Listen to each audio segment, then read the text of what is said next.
Bonsoir les amis, c'est Job Ayua du groupe Blender Fruit 3D. Dans ce 9e tutoriel, nous allons voir les touches R, donc rotation.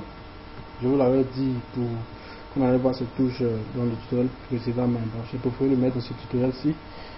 Nous allons aussi voir la combinaison de touches CTRL R, donc pour loop cut.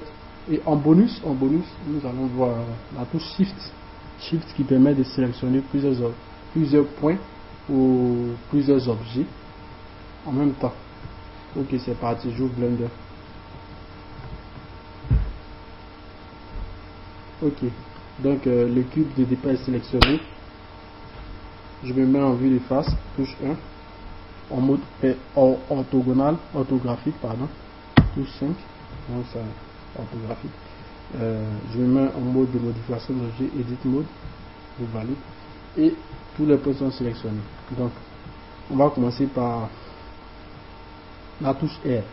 La touche R, c'est rotation, permet de faire une rotation. Donc R, et je tourne la souris. Donc vous voyez, la souris tourne. Et là, pour invalider la rotation, clic droit. Donc comme je vous l'avais dit, pour invalider un mouvement, c'est clic droit. Pour valider, c'est clic gauche. Voilà. Là, étant donné que je suis en mode orthographique, l'objet se déplace en 2 dimensions. Si je me mets en vue du 3D, donc touche 5 encore pour revenir en vue perspective ici, et je fais une rotation, vous voyez, l'objet se déplace en 3 dimensions. C'est un peu difficile à comprendre. Donc c'est pour cela qu'il est préférable de travailler en mode orthographique. Donc touche 5, mode orthographique, rotation en 2 dimensions. Ok. Bon, c'est tout pour la touche R. Je désélectionne tout. Donc pour désélectionner tout, touche A. Et la combinaison de touches CTRL R, c'est pour loop cut. C'est très utile. CTRL en français et R. Vous voyez, il y a un trait. Bon, je ne sais pas si on peut appeler ça trait. Ou bien il y a une arrêt qui se positionne ici en rouge. Je valide avec clic gauche. Voilà. Et je peux déplacer. En fait, cette combinaison de touches permet d'ajouter 2 points, donc une arrêt sur un objet. Donc on avait, je valide, clic gauche, on avait 4 points ici. Grâce au CTRL R, donc je reprends la manip, CTRL R, je me place sur l'objet, le trait rose apparaît selon la position de la souris. Quand je me mets ici, ça apparaît sur les deux ces côtés adjacents. Donc validation par clic gauche, je peux invalider le déplacement par clic droit, donc rien ne se passe. Donc on retourne CTRL R, je choisis où je vais positionner l'arrêt, si c'est sur ces deux côtés adjacents ou ici. Donc pour valider, clic gauche, et Blender me propose de déposer l'arrêt où je souhaite, donc je dépose ici. Voilà.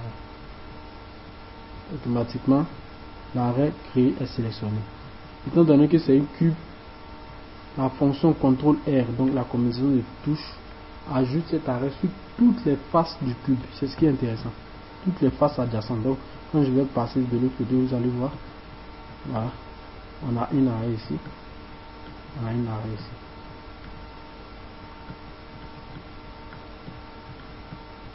Voilà, c'est ça. Donc désélectionne tout, A, on reprend, CTRL R,